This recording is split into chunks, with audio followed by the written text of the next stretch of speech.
You're listening to an Airwave Media Podcast. In a lot of ways, I think the best way to understand this is they are taking their labor back. And it was a form of English protest. When you look at other protests in New England and Maine and a few other places, this idea of like taking the siding off of a house is kind of a thing people did. And we're like, we're not destroying property. We're just taking our labor back. Now, they do destroy a lot of property while they're at it, but.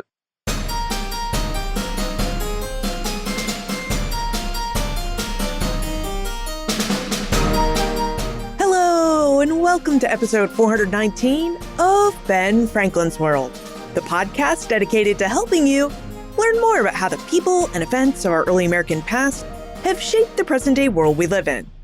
And I'm your host, Liz Covart. What happens when the very people meant to uphold justice become the ones exploiting it? In 1760s North Carolina, farmers watched sheriffs pocket their tax payments, judges rule in favor of corrupt land speculators, and government officials literally steal their land, all while claiming to represent the crown's justice. Today, we're finally going to dive into one of your most requested episode topics, the North Carolina Regulator Movement. Now, it took some time to figure out how we might offer this topic, and I hope you'll think that the wait has been worth it. Our guide for this exploration is Nathan Schultz, a public historian and the site manager of the Alamance Battleground State Historic Site in North Carolina. Nathan brings his very deep understanding of the regulator movement to reveal why farmers in North Carolina's Piedmont region organized against corrupt officials and land speculators in the 1760s, how these regulators built their own democratic agrarian resistance movement while still claiming loyalty to the British Crown, and how the regulator movement culminated in a deadly confrontation at the Battle of Alamance in May 1771. But first, before we dive into this story of the North Carolina regulators, I'd like to acknowledge something special. You, our listeners, because you make Ben Franklin's World possible. Your curiosity and enthusiasm for learning drive everything we do here. And as an independent podcast, we rely on listener support to keep bringing you these deep dives into early American history. So please consider supporting Ben Franklin's World and its production costs by making a tax-deductible donation. It's easy to do. Visit benfranklinsworld.com/donate. That's benfranklinsworld.com/donate. And whether it's your first gift or you're a regular supporter, every donation, big and small, directly supports the research and production that brings the histories in our episodes to life. And if you've already donated, you have my heartfelt gratitude. Thank you. You are the reason Karen, Joe, and I continue to offer this work of helping you explore the fascinating complexities of our shared early American past. Thank you so much for your support. Okay, are you ready to dive into the North Carolina Regulator Movement? I know you are. So let's get to it.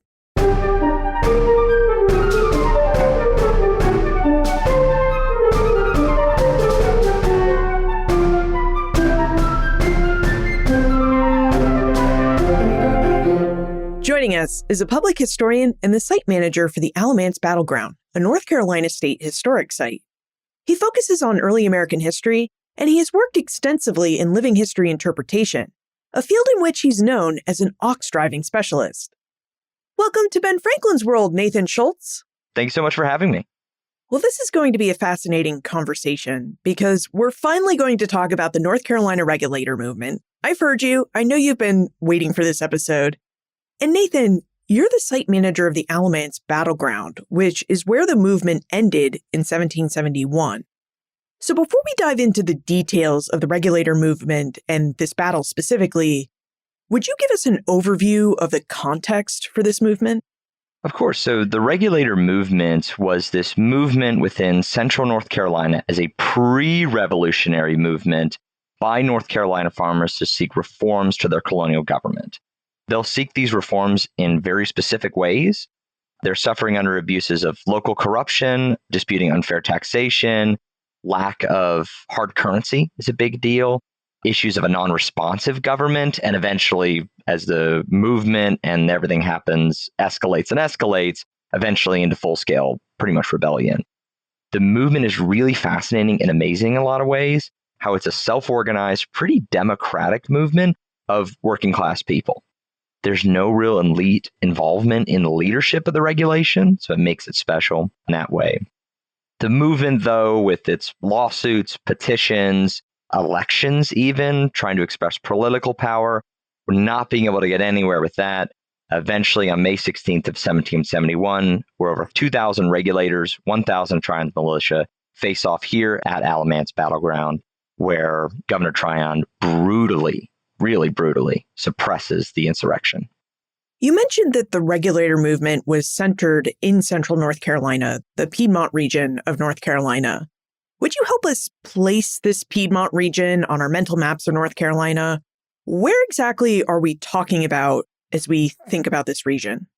So the heart of the regulator movement is that Piedmont area, which, for those familiar with modern North Carolina geography, think between Greensboro and Raleigh, kind of that centralized area where a lot of it's happening, and then concentrated in what is now Alamance County, north and south of Burlington, North Carolina. Those not familiar with North Carolina geography, just smack dab in the middle of the state is where a lot of this stuff happens.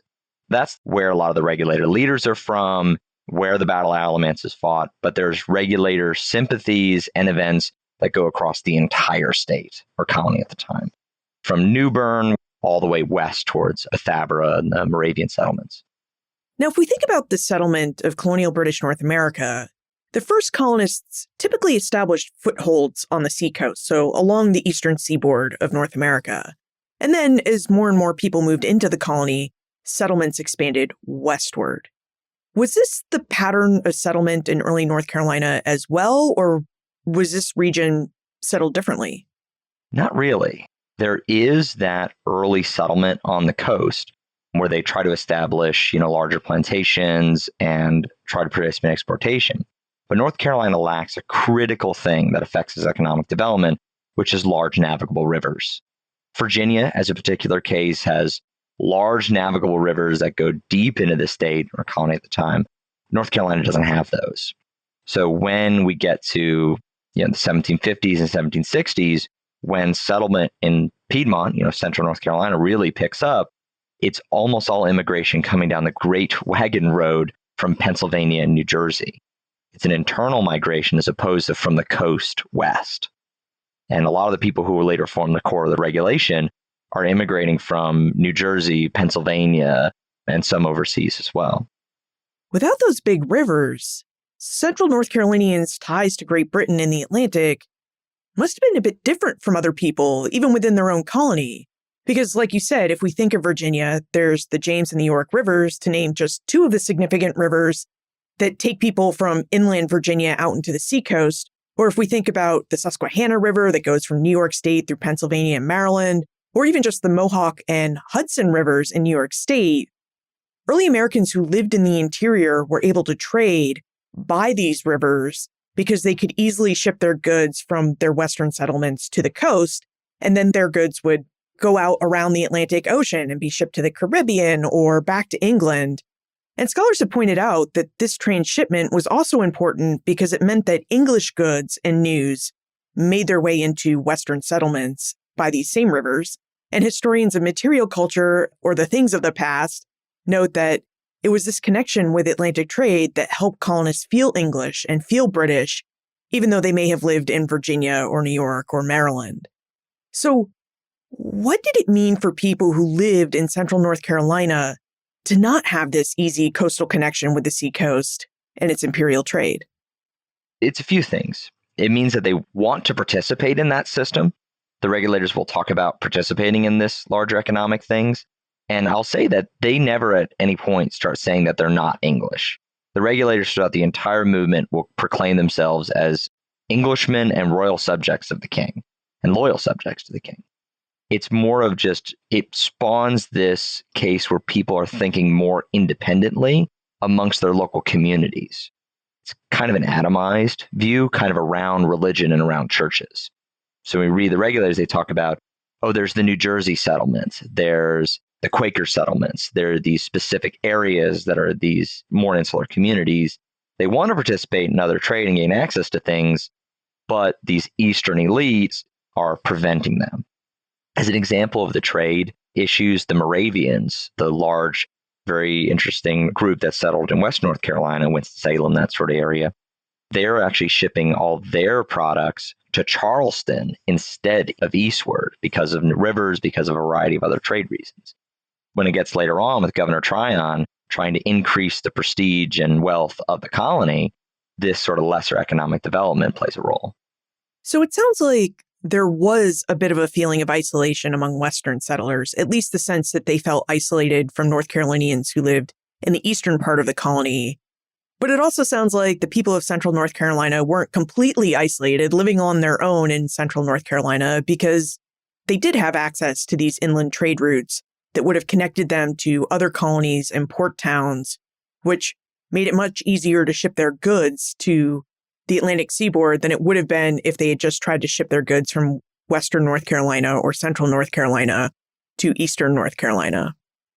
Yeah, there is definitely an insular thing that does develop.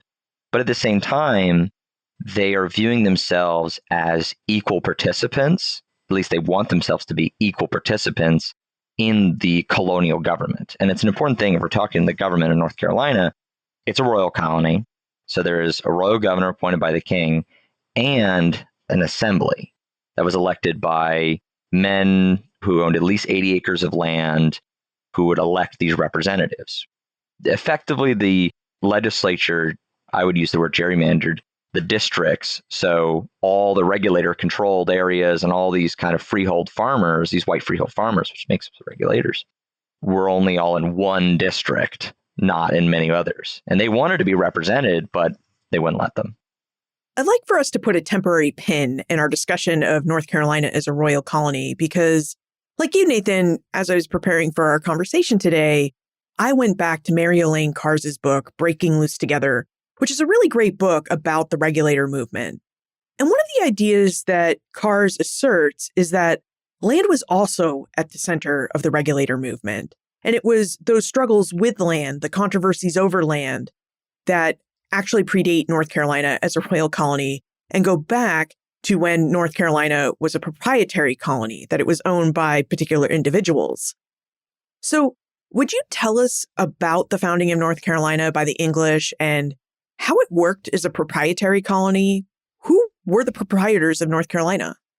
So North Carolina, when it's initially established, before then, way back in the 17th century, a lot of the land claims are Virginia. But in about 1663, King Charles II creates the charter for the colony and creates 8 lord proprietors. These are individuals who aided King Charles in some way during the Restoration after the end of the English Civil War, whether that be direct military support or stayed loyal. And it was a gift of gratitude to have these massive tracts of land. There's kind of these 8 individuals they're maintaining as a colony. But for what we care about for the regulation is that when it becomes a royal colony in 1729, all the other proprietors are bought out. And so it's now under royal administration, except one Lord Granville, where he still controls, into the Revolution actually, massive portions of North Carolina. I mean, like the upper third of the entire colony. And he was trying to make his investment on that land and had agents in North Carolina to sell that land to incoming settlers, which created this rapid settlement, which created these ordinary folks having a lot of land. And so it's that transition. Even though Governor Tryon will try to buy the land from Granville, he refuses. And it's this one remaining lord proprietor trying to offload this land that creates the rapid settlement and large amount of land claims of the regulators. And land plays a huge role, partly due to, let's say, not very scrupulous land speculators, other individuals claiming other people's land. The land office was halfway incompetent too. So they didn't know who exactly owned what. People could buy land out from underneath people. People were using that as a way to extort other people for their land and to get fees on mortgages on it. It's this opening incident that begins a lot of the issues the regulators will complain about. Let's talk about this rampant land speculation a bit more because it seemed to be a very big problem in early North Carolina. Could we start with why Granville was resistant to selling his land? And we should also discuss the process of purchasing land in early North Carolina because when we think about purchasing land or a house today, we recognize that there's a deed transfer from seller to buyer after the purchase. But it doesn't seem like land sales in early America necessarily worked that way with a deed transfer. Yeah, one of the issues you have is there's no, at least in reality, there's no big office saying, all right, you own what, here you own what. You have surveyors that go out and take out claims or say, oh, I have this grant or this grant, but there can be overlapping things. And then one land agent is incompetent and doesn't sign things right. It can cause these issues. I would say that Lord Granville is probably not wanting to sell this land because he can probably make more money off of it in the long run. It's a financial decision. Getting rent from farmers who live on it or the Moravians, it can be a considerable sum of money that's an ongoing income that he can rely on over long term instead of getting a lump sum. So Granville made money by renting his land, and land speculators made money in what seemed like really fraudulent deals in that they took advantage of overlapping claims at the land office, and some land speculators then charged Central and Western North Carolinian colonists not just for the land, but for the increased value of the land that the settlers had made possible by building out their farms and homesteads. So how did the land speculators get away with this? Would you tell us more about land speculation and sales in North Carolina's Piedmont? Yeah, so there are kind of a few people engaging in land spec, and there's large, massive landowners, and there's smaller kind of freehold folks. The particular case that I think happens is where a person says, all right, I've purchased this land from Lord Granville. I'll sell it for a higher price than I bought it for to this one farmer. The farmer works on that land and it becomes improved land. That means they've built a house on it. It's been farmed, whatever it happens to be. And they could then come back to this farmer and say, well, actually, you don't own that land. That was actually a different piece of land. Or you owe me X amount of fees from it. And if you can't pay that, I'm going to confiscate that land from you. And then in some cases, sell it back to you under mortgage. So case in point, we have an example of where some extortive land fees and mortgages are levied on some local farmers in the 1760s. And they don't have the ready money. They don't have, 13 pounds, which is considerable. That's 15 pounds was about how much 100 acres cost. They don't have that money ready available. So it's confiscated and then it's sold at auction in some cases. And then here comes another land speculator, particularly the arch-villain of the regulation, Edmund Fanning, who then buys this land for, let's say 3 pounds. And now he's got a massive tract of land that's improved and they can sell it back to the person or sell it to some other farmer for even more money. And the people that are losing in this whole situation are those freehold farmers. And every step of the way, they're having wealth taken from them. I mean, taxes and fees and court dues and that sort of thing. And if this worked in North Carolina, as it did in a lot of other places in early America, it's really the speculators who get rich, the Fannings of the world, who then also end up with a lot of political power, who then oversee regions like the Piedmont, where they've extracted most of their wealth from. And then, of course, the people who live in these regions, they feel a lot of anger and resentment toward men like Fanning because they feel exploited by them. Orange County in particular, which covered most of the Piedmont. I think it's around 6 or 7 counties today. Orange County used to be a lot bigger than it is today. And Edmund Fanning was the representative in the assembly. He actually ends up losing an election in Orange County, and Hillsborough, which is like kind of the local county seat where the kind of local court was, Governor Tryon will create a new town just so Edmund Fanning can be in the assembly. It's corruption. And the thing the regulators are so against is just this stacking of offices on a single person, fees, and people being extorted for money, and the centralization of power and authority for these rich folks to make more and more money. So the Piedmont may have looked very attractive to people because it has a lot of fertile land, but it also seemed to be this place where there was a lot of political and economic tension between land speculators and the people who settled its lands and purchased its lands. Now, Nathan, do we know who made up this group of farmers and regulators in the Piedmont? Do we know what their demographics were? It is pretty diverse within the context of white Protestants. You have all sorts of folks settling from various, mostly different religious backgrounds. You have the Moravian settlements out west, Presbyterians, German Reformed, Lutherans, Quakers, Baptists, and other smaller Protestant sects. So these people are all traveling from places like Pennsylvania, New Jersey, and Germany because of this cheap land. In a lot of cases, particularly the folks from New Jersey, they are traveling to this area to be separated from the Anglican Church or to be able to practice their religion in peace. And the North Carolina Piedmont provided fertile land. It was much more open than it even is today, with large prairies and grasslands instead, made rapid settlement possible, where people could be detached from the systems that were oppressing them in various places. And it's this kind of like liberation theology that figures like Herman Husband will talk about, that offer people this ability to be separated from the higher authority and practice their lives and their religion in peace. Were these different Protestant groups able to find peace in the North Carolina Piedmont? Were they able to overcome their theological and other differences to get along with each other? When they do arrive in North Carolina, there is, of course, this idea that Sandy Creek or King Creek Meeting House, which is one of the first Quaker meeting houses, they think it's going to be great. We're going to be left alone. We can just do it. And that's never the case. It never really is. That's when they start encountering all those different land speculation issues. The tax man starts to come and say, hey, wait a minute, you owe us some money. There's laws the English are trying to, in the pre-revolutionary period, trying to enforce the power of the Anglican Church. They make a law where only Anglican ministers and clergy can verify marriages. So here's all these other groups who don't recognize the authority of the Anglican Church. Well, the state won't recognize my marriage. And one of the things the regulators will ask for is for that stuff to be resolved. And they will call for these other more religious toleration policies. But they don't find the peace that they want. So just to recap, those who settled in the early North Carolina Piedmont experienced controversies and tensions over land, religion, and who held political power. Now, we should also discuss what you just mentioned, Nathan, which is their problems with taxation, because the people who became regulators also seem to have a problem with the taxes imposed on them by North Carolina's royal government. So would you tell us about these taxes and why North Carolinians in the central region of the colony took such issues with these royally appointed taxes?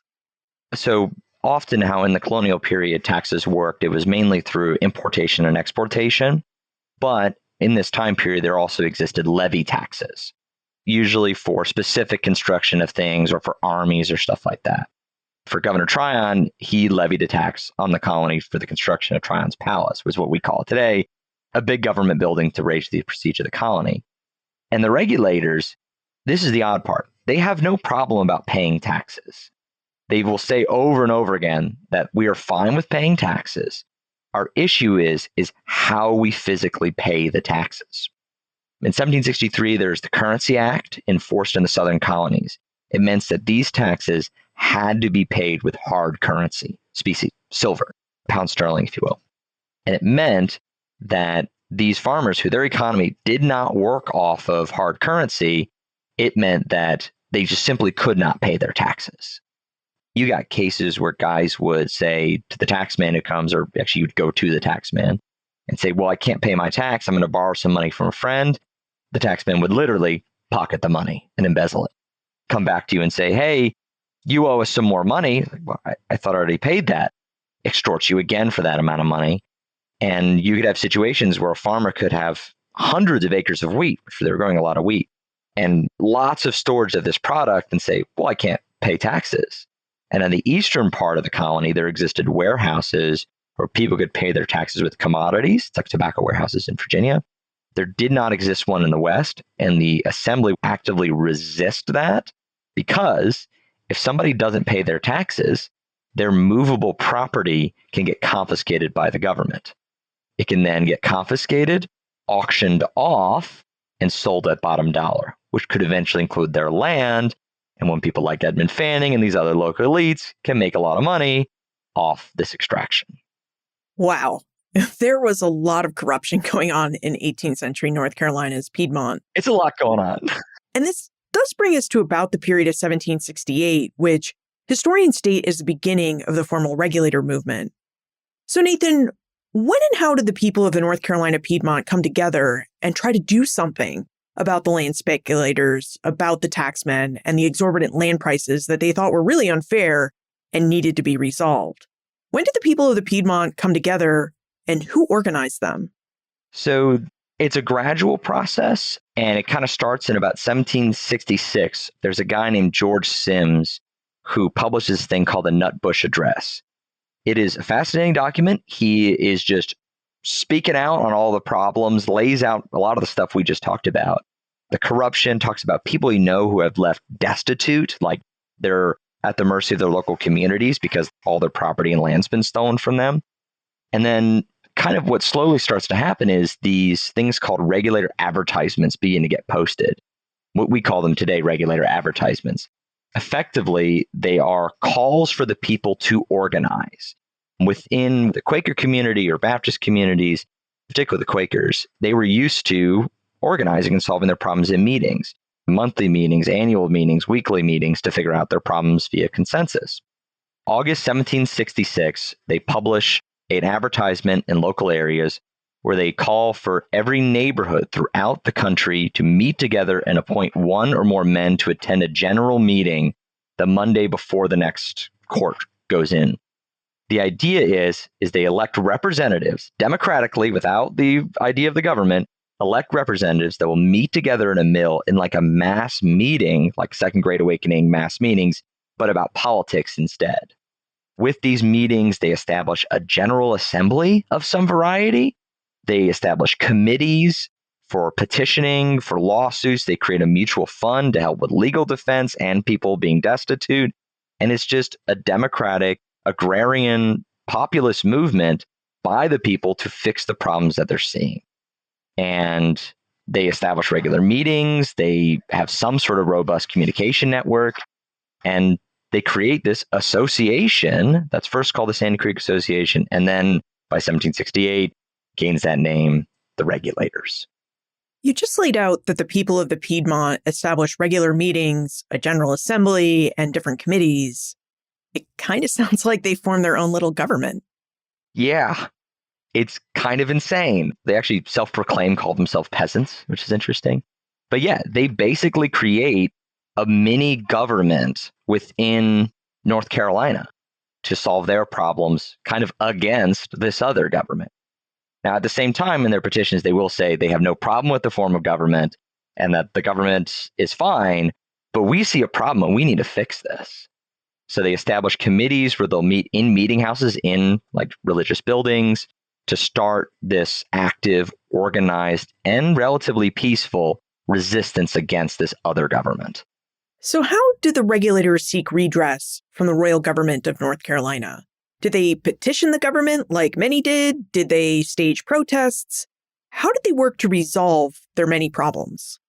So they go through the correct and exact stages of English protest. When we look at both the American Revolution and other instances in English history, we find there's a very specific way that you're supposed to go about protesting. First thing you do is you try to sue the offending people in court. The regulators try, and the judge presiding over some of their cases is Edmund Fanning. So it does not go very well. The lawyers, the juries, they're literally all in on it, and they can't win any cases. They then create those petitions. Multiple petitions from different counties read very similarly with hundreds of signatures on them of all these people, local farmers who wanted to fix their problems, and they send them up to the assembly. Nothing happens. And eventually in 1770s, jumping ahead a little bit, there's a big thing that happens in 1768. They will organize an election and elect Herman Husband and another regulator to the North Carolina General Assembly. And they go through the process like they're supposed to. But then they do stage a protest in 1768 when Herman Husband, which we could probably talk about, one of their major leaders, is arrested on a variety of charges. And about 3,000 regulators, tells you how organized this movement was. 3,000 people, farmers, whatever, organized in a single location outside the city of Hillsborough to make sure justice happens. And that would we consider, sometimes colonial officials will call it riots. It's really a protest in that case, though later on in 1770, after every single step of the way is ignored, they do start a riot. Yeah, I wonder if you would tell us about the Hillsborough Courthouse protest and how that riot started, which also means it's a good time for us to talk about Herman Husband and the leadership role that he played in the regulator movement and why the government arrested him in the first place. On the regulator leadership, really interesting in a lot of ways, they don't have like a chief executive or anything. There's kind of a group of people who are the leaders. James Hunter is one of like the major leaders. Redknapp Howe, Harmon Cox, Benjamin Merrill, a few important leaders. And though Herman Husband did not declare himself as part of the regulation, he was there for everything. Here's the best way I've described Herman Husband. He was a radical, theocratic Democrat. He believed in the liberation of people and in self-governance on religious and Christian lenses. Herman Husband had religious visions in his life. Give you an idea of where he stood. He later on, when the U.S. Constitution was written, he writes his own form of government, which includes a cloistered monastery executive. Very interesting guy in a lot of ways, but he was this local, itinerant, religious individual who was preaching this liberation idea that supported the regulation and was very critical to the whole story. And he's arrested partially due to this agitation. And in 1768, that's that first Hillsborough incident where Herman Husband is arrested, Edmund Fanning is being tried for corruption, and 3,000 regulators stand outside the city to make sure justice is served. Tryon tries to call out the militia. Not a lot of people show up because there are a lot of regulator sympathizers. And the court cases proceed. Herman Husband is found not guilty, and Edmund Fanning is actually found guilty of corruption and is fined a single pence for his charges. Just a single penny, huh? Yep, for exploitation and corruption that is wide and far, to making hundreds of pounds and gaining literally thousands of acres of land. At one point, even during the 1768 Hillsborough incident, Governor Tryon actually meets with the regulator leaders. He meets with the regulator leaders to discuss how they can fix this problem. And Governor Tryon gave him promises that, yeah, we're going to fix that, definitely. And the moment he leaves the 3,000 people that were intimidating him, he reneges on all those promises. So how did the regulator movement continue after the Hillsborough courthouse incident in 1768? Because they did get a guilty verdict, if an unfair sentence, for Fanning, so they kind of won that round in a way. It moves into a new phase. The 68 incident kind of moves, and then as Governor Tryon reneges on all these things, it moves into a more active phase. In 1770, they will elect Herman Husband to the North Carolina Assembly. There's kind of some minor instances of them harassing local officials, a little bit more physical activity, including Edmund Fanning, of course. And it really comes to head in September of 1770, where the Hillsborough General Court was in session and a few regulator cases were up. Similar, same old thing they've been dealing with. They've been struggling to fix these problems for 4 to 5 years at this point. And a few hundred regulators are outside the courthouse in Hillsborough just as it opens. And the lawyer, who's probably ruined a lot of these people's lives, I mean, sent their families scattering to make some money, walks through this crowd of a bunch of angry farmers who had their lives ruined by this guy. And they attack him. Equipped with clubs and whips and spurs, they beat him in the street. They rush into the Hillsborough courthouse. They grab the presiding judge. Actually, they leave the presiding judge. They take Edmund Fanning out into the streets of Hillsborough and beat him nearly to death. They then rush into the court building, force Judge Henderson to try cases. This is a pro-government riot, by the way. They want the government to try cases. And then they conclude the business for the day. There still records a Hillsborough Superior Court building ledger that actually has their notes in it. It's in North Carolina archives. Day later, they're like, all right, we're going to do this again. We're going to keep trying these cases. And the judges skip town. So they go over to Edmund Fanning's very nice house built basically off their exploited labor, and they disassemble it. I think that's a scene we can picture pretty vividly, where the regulators would have pulled boards off of Fanning's house, looted his furniture, his fine wine, and appropriated these symbols of Fanning's wealth for themselves because, at least the way they viewed it, Fanning made all of his wealth from their hard labor. In a lot of ways, they are, I think the best way to understand this is they are taking their labor back. And it was a form of English protest. When you look at other protests in New England and Maine and a few other places, this idea of like taking the siding off of a house is kind of a thing people did. And we're like, we're not destroying property. We're just taking our labor back. Now, they do destroy a lot of property while they're at it, but. Yeah, it's in that rough music tradition, as historians call it. Now, when you say that the regulators like Herman Husband were standing before these courts at various points, what were royal officials bringing them to court for? Actually, I realized just now we haven't taken a moment to thank our episode sponsor, so why don't we do that and then we'll come back and talk about why Herman Husband and others were standing before North Carolina courts. If Ben Franklin's World has deepened your understanding of early America or sparked your curiosity, please consider supporting the show. We're now independently produced by Clio Digital Media, a small nonprofit I co-founded with fellow historians Joe Edelman and Karen Wolf. There's no big institution behind us. We're just a team of 3 historians with our deep love of history. Your donation is tax deductible and directly supports creation of new episodes, expert conversations, and the kind of trustworthy history that you value. If every listener gave just $5, we'd be fully funded for the year. So please visit benfranklinsworld.com/donate to make your gift. That's benfranklinsworld.com/donate. Thank you so much for your support and for being a part of our story. Nathan, when you said that regulators like Herman Husband were standing before North Carolina courts at various points in the 1760s and early 1770s, what were royal officials bringing them to court for? What were the charges against the regulators? Because there seemed to actually be many issues that officials could have charged them with. There's initially civil claims. These are debts, taxes, and there was a huge debt crisis, too, in the Piedmont. To give you an idea, in that time period about when these court cases are happening, there are lawyers that bring over 500 debt claims of all sorts of different people for lack of payment of debts, which could be paid, again, by confiscating of property or making the person who owed the debts work on that person's property during that time to pay it off, which is, basically just stealing their labor and making them work on their land. It's primarily those civil claims, and eventually, 1768, the regulators all get together and decide that they're going to stop paying taxes. And that's usually not a good path. No, it usually doesn't go well when you don't pay your taxes. No. And from the regulator perspective, they view that they have paid their fair share. In a lot of cases, they've paid these taxes, but the local sheriffs have embezzled the money. So they're like, we've done what we're supposed to do. Why is this still happening? So people start brought in for non-payment of taxes, and then things like insurrection and riot.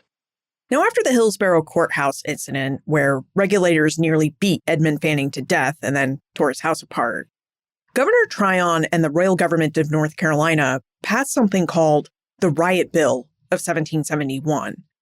What was the Riot Bill, Nathan, and what impact did it have on the regulator movement? The Riot Act, or often called the Johnson Riot Act, named after Samuel Johnson, is a pretty deplorable piece of legislation. It grants the colony the ability to declare an assembly unlawful. And if they're given an hour, they then can legally disperse them using force, which this type of law existed in England. If you ever heard the adage, reading the Riot Act, that's what this comes from. It's reading this act. But there's a particular line in the Johnson Riot Act that makes it as bad as it is. It's not exact verbiage, but all the individuals who participated in the incident in Hillsborough that they're now calling a riot are now liable for, I think, insurrection or riotous action. So they made basically a post-dated crime. People didn't know they were committing crime in the moment and then created a law saying, oh, actually, now you committed a crime, including Herman Husband, who was there at the Hillsborough riot, or at least was claimed to be there, when he goes to take his seat, duly elected by the people of Orange County, when he goes to take his seat in the North Carolina Assembly, he is instantly arrested off this law that they passed basically just so he couldn't get a seat. And this law was even so bad, it was once the Privy Council, like the highest royal head of state council in England, hears about it, it's struck down. And it was this weapon that is wielded by the colonial government to put down the regulation. And how did the regulators protest the Riot Act and Herman Husband's arrest? I think that with the passage of the Riot Act, we move from civil disagreements to minor action to insurrection.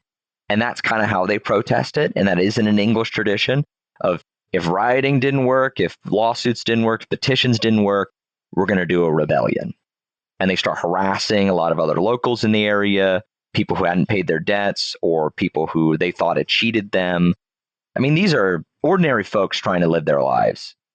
And to be clear, are we talking about the government that went after people who were regulators and everyday people who didn't pay their debts? This is the regulators going after some local people who had wronged them. It kind of starts to happen after the Riot Act. So I should probably introduce this aspect of the regulation. The actual organization of the association, we have very little records. We have 11 advertisements and a handful of petitions, and that's about it. So whatever we're working off of, however their organization truly worked, and it must have been a robust organization, they were able to assemble thousands of people in places. They could provision those people, they could organize that. None of those records survive. So we don't have a good insight on what they were doing. It's mostly speculation.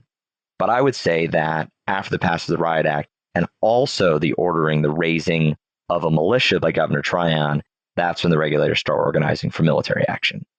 Yeah. Would you tell us about this military action that culminated at the Battle of Alamance in May 1771? Because the regulators and the government, they both raised men for armed conflict. So what was that process like, raising men on both sides? And did the men raised know that they were going to fight their fellow North Carolinians at the Battle of Alamance? From the regulator perspective, no accounts really say that they're like, we are raising an army to battle against the government. They're not really saying that. The regulation movement also is pretty atomized. People made their own decisions. But there do start to be a gathering of bands of people. And they're saying that, oh, we need to meet somewhere and decide what's going to happen.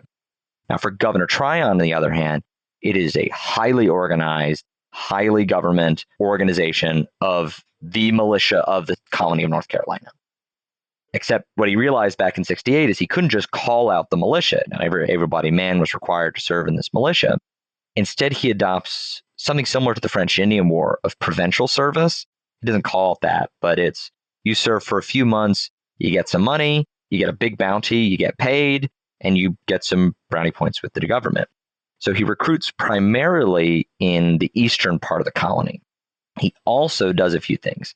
He sends a request to General Gage up in New York for 2 3-pound cannons. So artillery pieces, flags, drums, kettles, military supplies. He will also strip a local fort and get 6 more cannons. So he's 8 cannons in all to participate in this campaign. Governor Gage actually even asks him if he needs regular soldiers to put down this insurrection.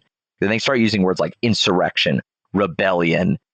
And so they start raising this army. They got the colors of the British flag. They have the drums. They have kettles. They have 8 cannons. He refuses any regulars. Instead, he recruits from local militias and kind of starts assembling this army in New Bern, which, as a side note, had actually fortified and built fortifications around it because they were worried about a regulator attack on New Bern. I was talking about spreading out through the entire state.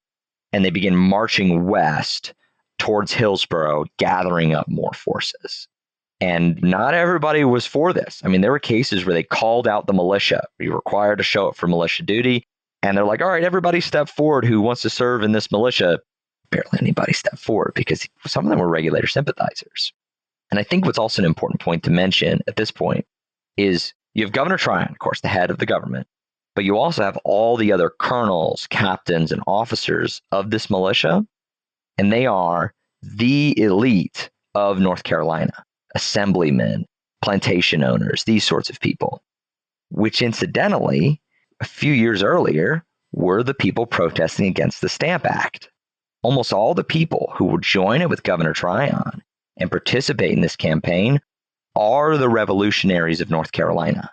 I think 3 North Carolina governors sign up with him, who would later become North Carolina governors. All of North Carolina's Continental Army generals will fight with Tryon during this campaign. This is an important note. But by the time he reaches Hillsborough, the army has swelled to about 1,000 men, including the Orange County Regiment of Militia, led by Edmund Fanning, recruited from Orange County, which could include the regulators' very neighbors. And they begin traveling their way down a road that connected Hillsborough to Salisbury There was another part of the army in the western part of the state that had gotten actually turned back by a group of regulators.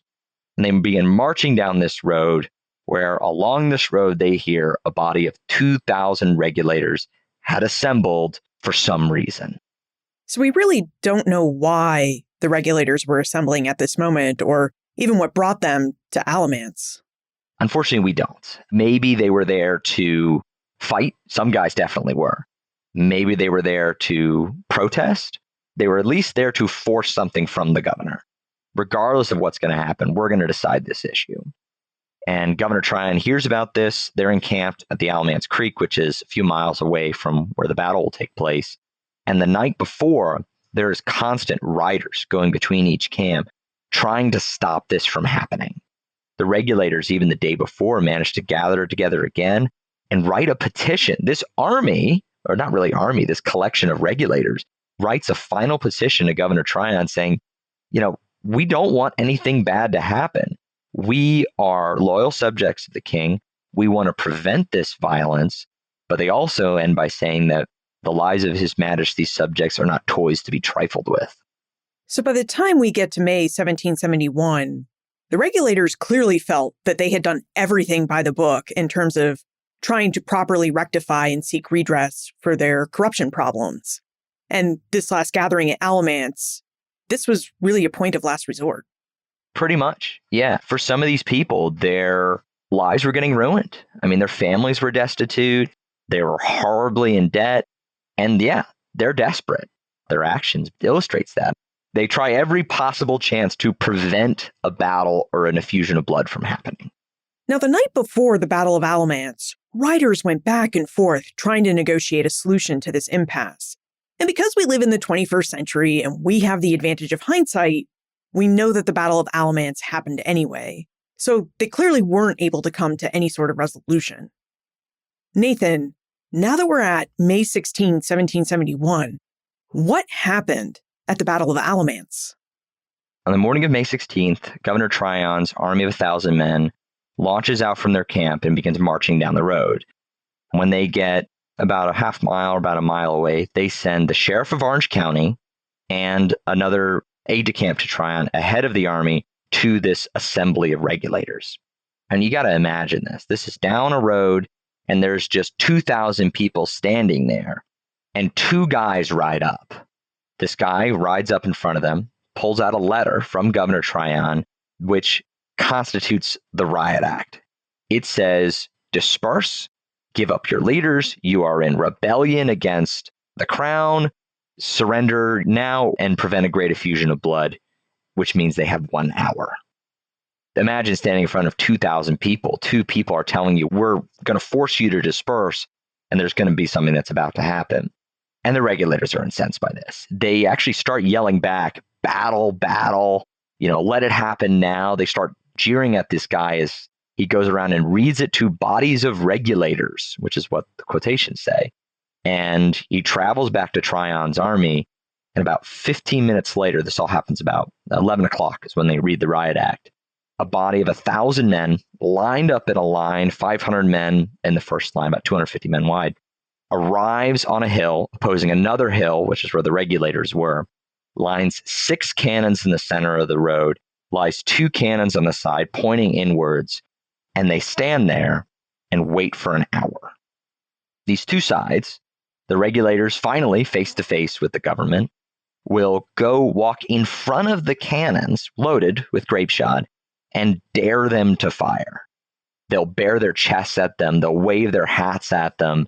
Some accounts say 40 yards right in front of these cannons. And they just kind of wait. Once the hour's up, our historic accounts first off get super murky, as it always does. One account says that a regulator prisoner who was trying to negotiate, taken earlier in the day, tries to escape, a guy named Robert Thompson. As he tries to flee from Tryon, he is shot in the back in front of 2,000 regulators. But at least we know that the governor sends the sheriff of Orange County over again, says to the regulators, "What's your answer?" And the quotation response that we have back from the regulators is, "Fire and be damned." With that answer satisfied, the aide-de-camp and the sheriff move back behind the cannons. Tryon maybe sees no other option that body of 2,000 protesting farmers that all they really want is reforms and a government that actually represents them, the cannons open fire. 8 cannons blasting with grape shot into these farmers for a half hour. Militia of 1,000 men open up shortly after, firing into these people. The regulators do as much as they can. Many have guns. Some don't. Some are Quakers, which is an interesting thing why they're in the company of armed men. And about 400 or so stay behind and fight back as much as they can. They hide behind large trees and rocks that were there and fire on Tryon's militia, specifically targeting those cannons as much as they can, but there's not really much they can do. There is at least one account of regulars launching an attack on a cannon, but very unsuccessful. After a half hour of artillery bombardment, Tryon advances the line of his soldiers, clear the regulators from the woods they were hiding in, and then pursues them into their camp for another hour and a half. At the end of the day, probably about 1:30, May 16th, 1771, over 300 regulators are casualties. Most accounts seem to agree over 100 killed outright, while Tryon suffers around 9 killed and accounts vary 21 or 60 wounded. They also capture about 20 regulators. Tells you how many people either survived or completely fled. And it is a pretty brutal display of British imperial power against these farmers who sought modest reforms to their government. And what happened after the battle? Did Tryon and his men go out to find the regulators who fled? Tryon seeks to cement this act of terror, this incident, into the population.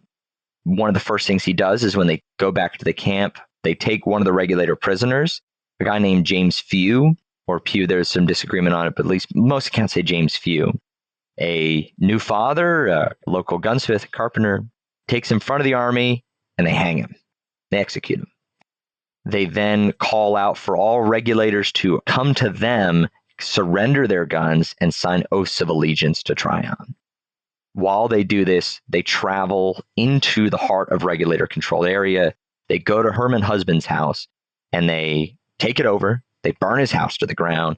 They trample crops. They heavy requisition the population. They do everything they can to make the people of this place remember what happened. We have accounts even of invoices of chains being purchased for the regulators as they travel behind them in a large train of prisoners.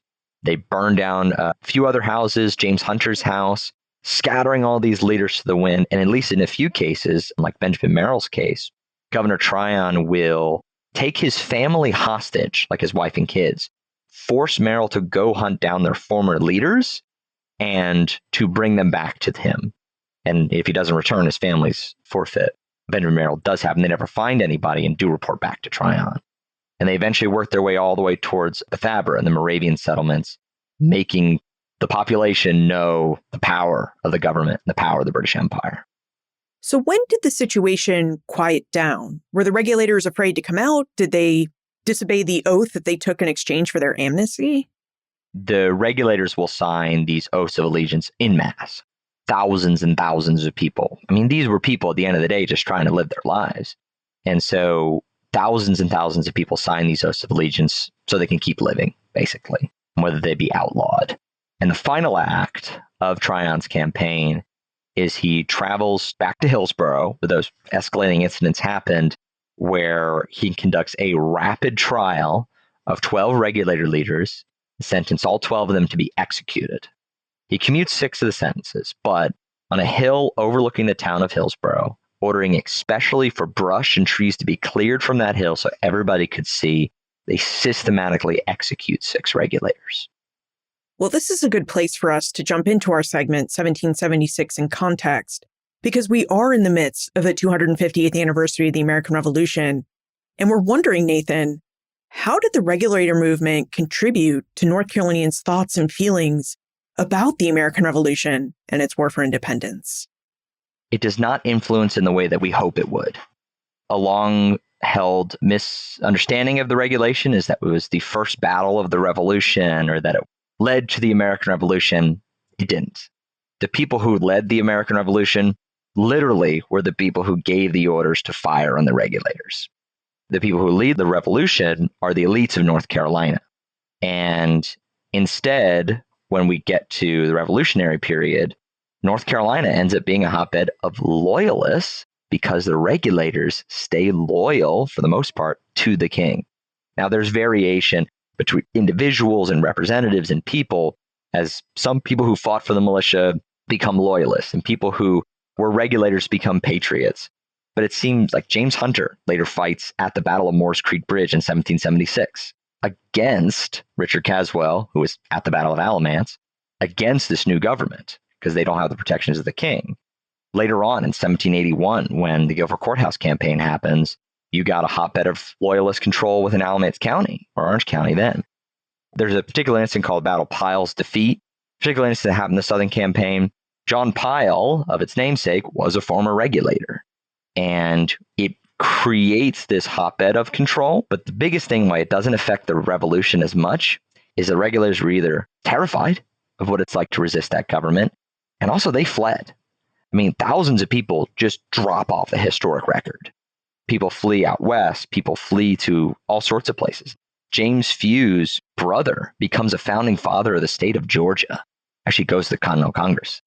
We want the regulator story to be one of where that was the first resistance against British control. Then they got up together and it wasn't. Because what the regulators wanted from the world and what they'll write in their petitions is admittedly a lot more like the world we have today, like in 2025, than the world that the revolutionaries ever really wanted and really did create.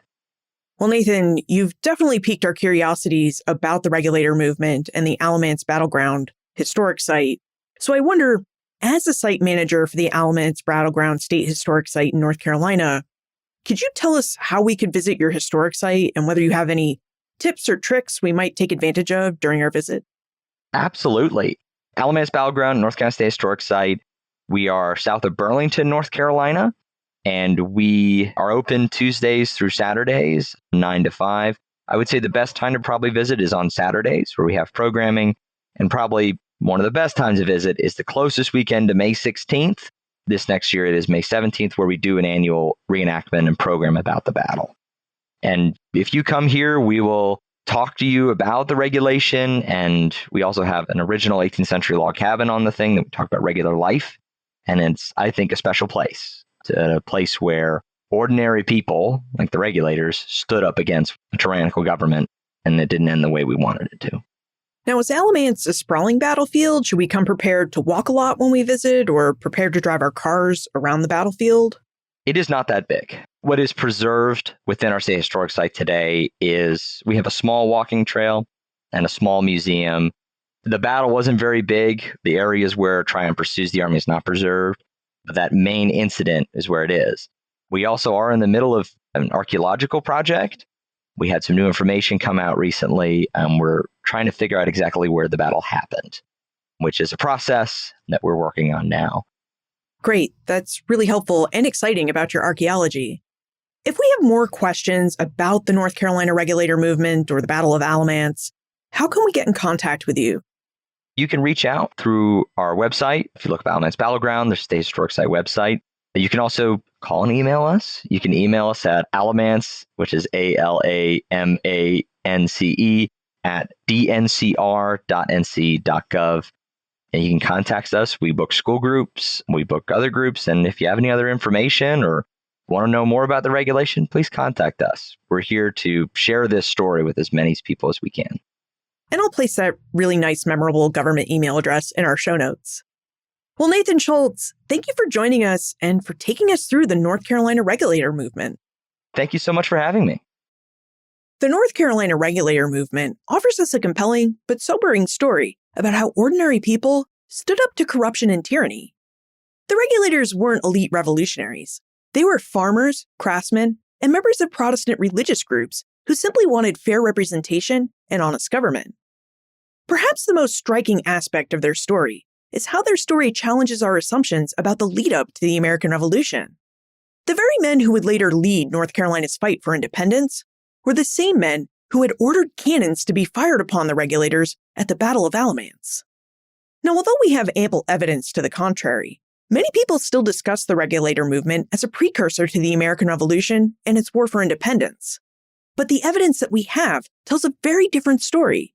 It tells us that former regulators often remained loyal to the British Crown during the Revolution, and they fought against the very independence movement that many assumed they helped inspire. The regulator story reminds us that history rarely unfolds in the neat, linear ways that we might expect. And when we take the time to understand the messy realities behind the clean narratives that we've heard, we often gain a richer understanding of how change actually happens. In this case, we gain a better understanding that the regulator movement didn't directly lead to the American War for Independence or to encouraging its members to become revolutionaries. Instead, what we find is that the people fighting for justice in one context might find themselves on the opposite side of that debate in the next.